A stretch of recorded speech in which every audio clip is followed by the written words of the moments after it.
Sunrise education consultants থেকে নতুন ভিডিওতে স্বাগত জানাচ্ছি আমি অনন্যা। বরাবরই ইউএসএ আমাদের সবারই dream country.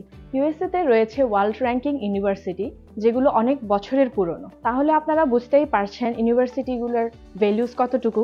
University application process এবং ভিসা প্রসেসের শুরুতে অনেকের কাছে মনে হতে পারে এটা অনেক কঠিন কিছু। ইউজুয়ালি আপনারা যদি স্টেপ বাই স্টেপ ফলো করেন, এটা তেমন কঠিন কিছুই না। আপনাকে শুরুতে ইংলিশের স্ট্যান্ডার্ডাইজ টেস্টগুলো দিতে হবে, লাইক জিআরই, টোফেল অথবা আইএলটিএস। ধরুন আপনার পছন্দের ইউনিভার্সিটিতে অ্যাডমিশন হয়ে গেল, এরপর আপনাকে এমবাসি ফেস করতে হবে। এমবাসিতে কি ধরনের কোয়েশ্চেন সম্মুখীন হতে হয় এসব সম্পর্কে তথ্য আমরা দিয়ে থাকি। এর বাহিরেও নানান তথ্য সম্পর্কে জানার রয়েছে। বিস্তারিত তথ্য সম্পর্কে জানতে স্ক্রিনে দেওয়া নাম্বারে কন্ট্যাক্ট করুন অথবা দক্ষ কনসালটেন্টসদের সাথে কথা বলতে অফিস ভিজিট করুন। সো আজ এই পর্যন্তই। পরবর্তীতে নতুন কোনো ভিডিওতে নতুন টপিক নিয়ে আমরা হাজির হব।